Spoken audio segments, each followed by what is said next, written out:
It's a sad day. I talk politics. I talk about a lot of stuff. And because that's what we do. My shows are not just all politics. Yeah, we talk politics, we talk pop culture, we talk all kinds of shit. Because that's who we are. And Ozzy Osbourne dying today. It happened when I was on my local show, and the guy that is our news director and salt of the earth cat, just a great dude. He was, you could tell because he broke in the middle of a thing I was doing, and he said he was upset, and you could hear it in his voice. And we got to talking, because Ozzy, the guy sold 100 and what, 20, 30 million albums worldwide. And it's very interesting when you think about, who he was from the time I was a kid. So, Black Sabbath, and then into my teenage years, and he's on his own, right? And he's out there, and it's the Blizzard of Oz and all of that stuff. And to this guy that was the devil, and it was the Prince of Darkness, and he bit the head off of a bat, and he did all the things and the partying and everything, to what he ended up becoming, which was this household name in America because of MTV and his kids and his family life, and see who he was. It was incredible. We were talking about the music though, and how music can take you and put you in a place that it's interesting because sometimes a smell, right? Sometimes there's something that takes you and puts you into a position, and music is arguably the biggest that does that. And Ozzy was, he was all kinds of things. And I remember as a kid growing up, I'm 54 or whatever, maybe younger, maybe 48. I don't know. What's up, S. Jones Jacks? What's happening, man? And I remember the hubbub around him because he was the devil and he was all of the things. And it was, he never was any of those things. The reality was he was not a lot.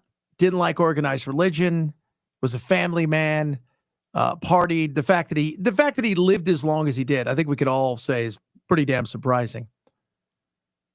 And then like everybody else, it wasn't the drugs or it wasn't, some mishap that got him. It was Parkinson's. It was, Father Time's undefeated. And it was less than 2 weeks ago that he performed his last concert ever. And it was a benefit. They raised about $200 million, give or take. Anybody was there to celebrate Ozzy, to send him off. And he did his stuff, right? He is who he is, but he couldn't do what Ozzy does. But the voice was still there. And the Mama, I'm Coming Home, and seeing the audience, and the audience is 65, 70-year-olds, 25-year-olds, 20-year-olds, 10-year-olds who are there because he's really went across generations. And it was, you listen to it and he's struggling because he's got Parkinson's. He can, he can't even stand. He's sitting in a giant throne as he does this. And you sit there and you think to yourself, man, did he know that it was going to come this quick? Did he know that not only was this it, but there wasn't going to be a lot more after this? Because a lot of us probably didn't know, because we think of somebody like Michael J. Fox or somebody who's got Parkinson's who has lasted, more than a few years. Ozzy, you found out he had it a few years ago, and it went fast. And part of that's probably some hard living. Let's be real. How many of people are excited? How many people are surprised to think, wow, I can't believe he lived this long. And that was kind of his thing. He always said he couldn't believe he lived as long as he did. And I think that was because of Sharon. But when I listened to this and I was watching some of the stuff today, there was a commercial that he did with the kids for MTV. I don't know if you guys remember this. So it was a Pepsi twist. Remember the twist? So his kids are there and he is drinking a Pepsi, and the kids are, Dad, it's not a real Pepsi. And they unzip it, and it's a twist. And he's like, oh, God, I can't believe that. And then they go, but we're really not, the kids. And then they unzip it, and it's, Donnie and Marie. And they're like, we're not the Osbournes, we're the Osmonds. And then he wakes up in his bed, and he's like, ah, and it's Florence Henderson. And it shows you like where he came from, as once the guy who bit the head off of a bat, and the pariah, and the guy that urinated on the Alamo and all that stuff. The guy who survived partying against Motley Crue. When they said, yeah, we finally gave up when he snorted ants, we're like, all right, this guy wins. I mean, it was 4 against 1, and he won. To becoming a household name in America, that, parents were like, oh, like my mom's like, he's so hilarious. And I'm like, you hated him, when he was barking at the moon. But then to watch him in his final performance, thinking maybe he had some more time to spend some time with the kids, and as a parent, how important that is. But he still tried to bring it. And his fans, it was always about the fans with him. In people's eyes, the tears, because they knew, they're never going to see him again. And the guy that was the Blizzard of Oz, and, all of the things that he did, and Ozfest, which was at the time the biggest heavy metal success when it comes to a tour. It was just all of these things. And you knew it was coming to an end. And, it was at Villa Park, which is Birmingham. That's where he's from. People want to know for years why he sounded the way he did. Well, if you've known anybody from, from Birmingham, hello, Ace, Birmingham, it's got that kind of thing. As I kept telling my mom, I said, no, that's what they all sound like in Birmingham. But he went home, did it at Villa Park, and it was great. It was called the Back to the Beginning, and had everybody, including, who was left from, the Black Sabbath, and just, it was a tribute. But watching in the crowd how much people loved him, and across the board, how much people loved Ozzy, and today it's funny because I'm doing my show, and people are like, you get a lot of people chiming, oh my God, I remember this, or I remember that. And it takes me back to the day when about this. And, all of us, we have that moment. And, the other day I was telling my buddy, I'm watching this guy who he buys old bikes, like BMX bikes, GT and Hutch and Redline and Skyway and Mongoose, and all of these incredible bikes from the day, and he fixes them up, and it's amazing. He's on TikTok and stuff, and he sells them. And I saw my Skyway when my mom, for Christmas and my birthday, she got me a Skyway, and she also got me a Blizzard of Oz shirt. It was just like the coolest thing ever. And it just, took me back to a time. And I think that's what music does. And he was a different character, and he's going to be missed, because rock and roll is about characters. It used to be. It's not the way it used to be anymore. I'm not saying it's any better or worse. It's just a different world. And he's definitely one from the old world. So rest in peace, Ozzy. And hopefully you're hanging out with your mom and enjoying life. And wouldn't be surprised if we all get to heaven one day and we find out, oh, wow, that's crazy. Jesus Thinks Crazy Train is a funny song. That's insane. Meanwhile, speaking of crazy, we pivot to the insanity that is politics. First of all, people ask me, I was saying this weekend, I went to play pickleball because I love pickleball. And two things were talked about. Number one, the couple with Coldplay. Right, like that was a big deal. The other one was Epstein. And I was saying why Trump will have trouble with the Epstein stuff is it jumped the politics rails and landed in pop culture. And when something lands in the pop culture rail, it's tough, because as a politician, and especially someone like Trump, you want to control the narrative. And it's easy because in many cases you're battling with the press that nobody gives a rat's ass about, right? Because nobody's really reading the Times. That's reading the same people that are reading Vanity and stuff like they don't care about that, right? They're on TikTok. They're not paying attention to that. Nobody, if you're reading People, you're probably not reading the Washington Post and the opinion pieces and stuff like Wall Street Journal, all that stuff. So I said, when it hops over that, it's going to be tough, because Trump can control a lot of the narratives. But it got to the people that don't follow politics, and they became intrigued because we have this bizarre world where we think, hey, crime is interesting. And this is all the makeups of crime that you would think, ooh, it's got, it's got trafficking, which is horrible, as we all know, but it's also got spies. It's got suicide, maybe a murder. It's got, it's got lust and blackmail and all the things. And I said, that's where it became an issue for Trump. And that's not going away. The fact that people who I'm playing pickleball with, who are in their, 30s and 40s, even some in their 20s, are asking me questions about something that they don't even know who's involved, who the Epstein was, which, by the way, I think we can all say not too many people know exactly who and what he was. It's going to be a tough thing. And today, Mike Johnson, still think it's weird. I don't think it's a real name. I think this is some sort of fake name, but he's telling everybody, hey, guys, we're not going to have a vote because Massey puts out something, which I think is funny. If you guys haven't seen this. So Thomas Massey today, let me see if I can share it really quick. He goes out and decides, okay, he's going to he wants a vote, right? He wants a vote on this. And I think it's hilarious. So if the executive branch won't release phase 2 of the Epstein files, we will. The Americans deserve transparency and the victims deserve justice. And I like Thomas Massey, partly because I'm kind of like him, a little bit of a contrarian stuff, but I also think because I think he cares about people. I think he's telling the truth. And it was crazy because Mike Johnson says, you know what, guys, we're going home. We're going to take, instead of just taking August off, which, it's recess.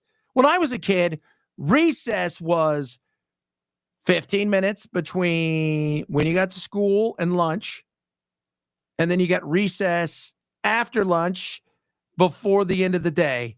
It wasn't 6 weeks, which is kind of what they're getting, 5.5-ish weeks of not having to talk about this, hoping it dies down, which it's not going to. It's not, because his most diehard supporters, even when they talk about, Obama and what he did in Russia, you know what? His most diehard supporters, they can talk and chew gum. They could say, yeah, go ahead. Look at Russia. Go after them, deep state, et cetera, et cetera. By the way, no, we can still talk about this. And I think he's going to find out when they get back that this is going to be an issue that isn't going anywhere. It got to the point today where Maxwell, I always screw up her name. Is it Ghislaine? First of all, you put the S's in there. I'm going to say Ghislaine. All right. But is Ghislaine Maxwell, the assistant attorney general, will potentially have a sit down with her. Now, if I'm her and Trump and other people are on it, you just go out there and say, all right, what do I got to do to get out of here? Because I don't want to spend the rest of my life in here. So you tell me what I need to say and what I need to deny, and I'll go in front of the world and do it. And then you get me a pardon and get me the F out of here. Because that's what who wouldn't, right? The dude that did the stuff, and she's just as guilty of whatever. We're not quite sure because he killed himself and was never convicted of anything. And she was, but there's this odd thing about, did she have immunity from another case and all kind? All that being aside, that's what you go and say. You just tell everybody, hey, what do I need to say to get out of here? Right? You just tell me who I need to say wasn't involved in this shit, and I'll say it.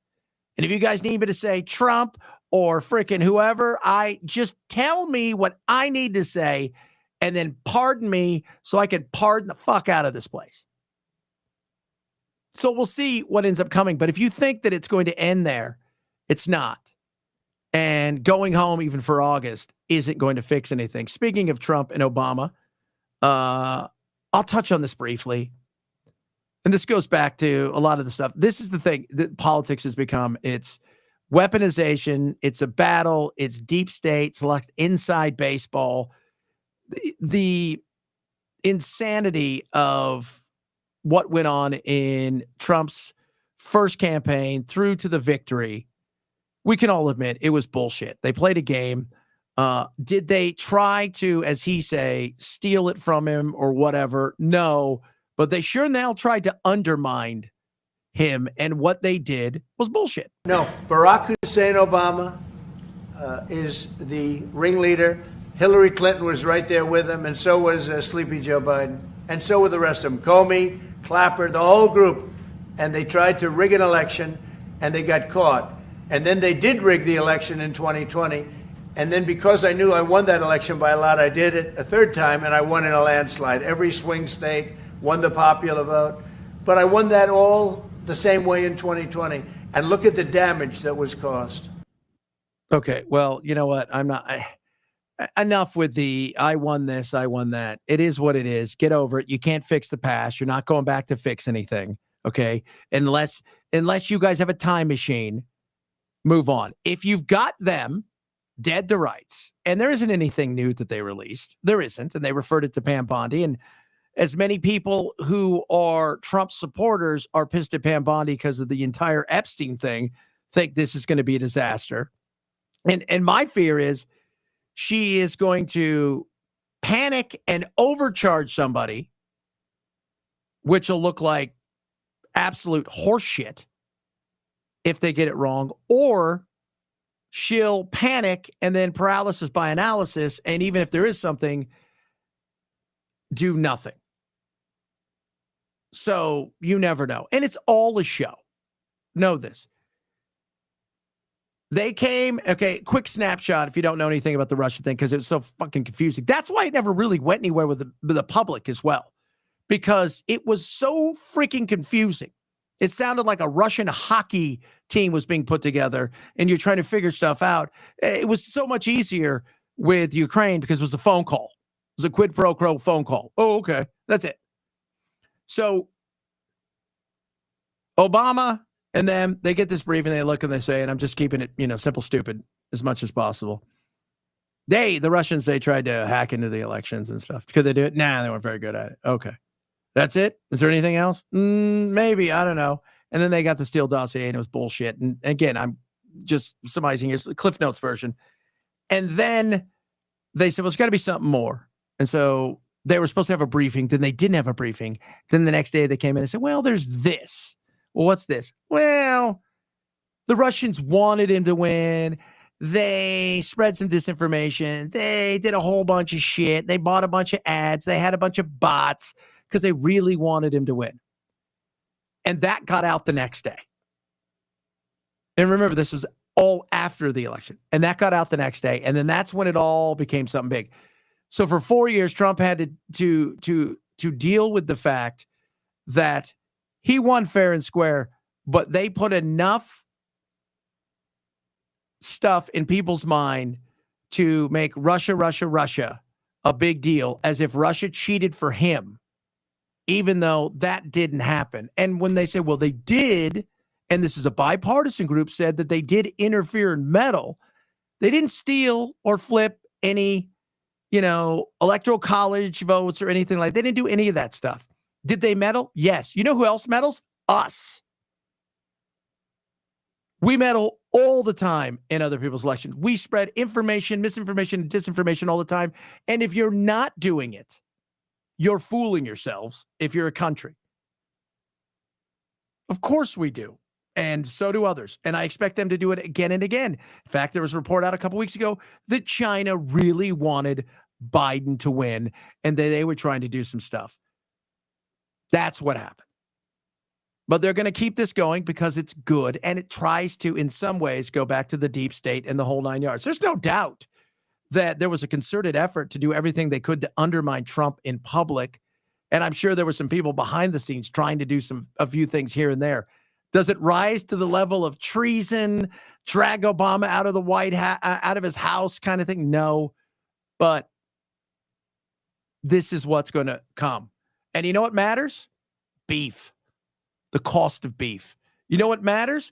The cost of life. At the end of the day, the only thing that matters for 99% of voters is the economy. Because if the economy's good and you're feeling good, guess what happens? Life is good, right? You're winning. And if you're winning, you can spend a little more, you can save a little bit more, you can expand your business a little bit more, you can do those things that you want to do. That's the thing that matters.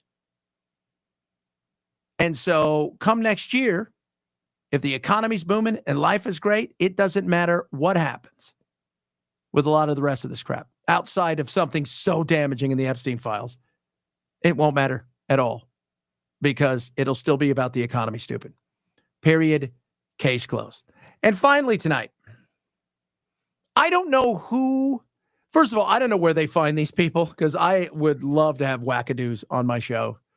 But Jubilee, not Jubilee himself. I mean, I don't always agree with Jubilee, but he has this thing where they bring on, it's a debate, and they tell you, hey, you should come on here, and they get famous people to go on there, and they had Candace Owens, and they had, Jordan Peterson, and a lot of different people. They come on there. I think Charlie Kirk was on there, and they come, and you sit there at a table, and everybody's got a flag, and what happens is they yell go, and it's like everybody runs, and whoever gets to the seat first gets to sit down for like 60 seconds or 2 minutes and debate somebody.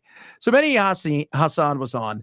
He was on at one time on MSNBC. And while I don't agree with him in some of the political world, I will say I don't think he's a bad guy. I mean, in my business, you shouldn't say stuff like that. I don't. I mean, he's an interesting character. And by the way, if you're going to debate people, and you're going to know what you're doing debating, like you better bring it with somebody who understands debating. And this guy's written books about it. So they bring these people on who are the worst of the worst caricatures of what is supposed to be MAGA or right wing, including this character, Connor. And Connor is a clown. Okay. He is. And like I said, where they find these people, I don't know if they hold like a tryout. I don't know if they're actors or what it is. Because I'm like, there's no way you're real. But they get into it. And, well, let's take a look. Quite frankly, if Trump is anti-Constitution, good. And I think he should go further. So this is wonderfully revealing of the modern conservative mindset. So I appreciate you spelling it out so openly. You're saying you don't care about the Constitution, but actually you do because you quite like the Second Amendment. You just don't like the bits that you disagree with. Can I just be clear on that? Yeah, absolutely. Okay. I'm more than willing to amend it and include whenever the it's in your Second favor. Amendment. Yeah, absolutely. Okay. So can Democrats do the same when they're in office? No, absolutely not. Because so you don't it's the believe in friend democracy? Enemy. No, I don't. Absolutely not. What do you believe in? Autocracy. You're a little bit more than a far-right Republican. Hey, what can I say? I think you could say I'm a fascist. Yeah, I am. Oh, my Lord. So he's been since fired from his job. He's raised $20,000. He says, I'm a victim of cancel culture. He didn't say where he worked and any of that stuff. I don't know if he did. I don't know if he was fired from his job because, quite frankly, I continue to think I don't know if these people are real. I don't. I have no idea how real some of these people are because their arguments, and it doesn't matter if it's a left or a right person that's arguing for either side. It feels like it can't be real because they say the most absurd shit. But there's also this sense in today's world, and I was talking to my wife about it. It's in several people. It's like, I don't live in the absurd world. I can't say absurd stuff because I can't take myself serious. And that's one of the things people say, you never take a side. I take a side. Give me a issue and I'll tell you where I stand. Wanting me to stand in one place all the time is insane. And how people live their life that way, I don't know. But I continue to think I'm watching a lot of these people. And it's mind-blowing. It is. I'm just like, whoa, really? Like, do you really are like, is that who you really are? Or are you an actor? Which I think would be weird too. Like if I was that worried about my job, I'm like, look, guys, I don't really believe that thing, but they paid me $300 to show up and I told them I would. I don't know if these people are real or not. But I was getting back to, you have to say the most absurd things now. And you have to go, okay, this is the line, right? Like right here. Now, to get heard, you better go here. And to get doubly heard, and for people in the world that you live in to respect you, you better go here. So the line was here, you crossed the line, and then you set the record. And then the next person comes in and they've got to be the most absurd. And we're rewarding absurdity because we've gamified social media. We have this want to likes, clicks, all those kind of things. I mean, that's where it's at. And that's why having a conversation doesn't work anymore. Sitting down and having a conversation, right and left to right, doesn't matter. If you're not screaming and yelling, we're at the point now where conflict is an addiction. And if we aren't seeing the conflict and we're not seeing a fight, then I don't want to watch it. I'm not paying attention. And that's why the movie Idiocracy should be scary to all of us, because good God, I mean, it's crazy. And that's what's frustrating, because I'm sitting there and, like, trying to break through, having a conversation with people and, coming on and bullshitting and laughing. I love doing that. I like making people laugh. I like entertaining. I like having real conversations. It's the absurdity of the fact that you have to say the most crazy shit for anybody to pay attention to you. And I just think that doesn't get us anywhere. And for me, I've always been one of those guys like, okay, well, what's the issue here? Let's find out if we can find a solution. But as I'm realizing more and more, if I've been in business a long time, is people aren't interested in solutions. The people like conflict and chaos to watch, right? It used to be a thing I used to say, everybody loves drama. They just don't want drama in their life. And I've been saying that for like 30 years. We all like drama, right? Craziness, people fighting. We're like, ooh, we just don't want it in our life. And it's why reality TV is what it is. Nobody's going to go watch a show where 5 people sit down and have a conversation about life and their kids and their husbands and wives and drink some wine and laugh a little bit and talk about, the future. No, they want to see people, rip their wigs off and beat the crap out of each other and throw food around. Which is, what does that say about us? I don't know.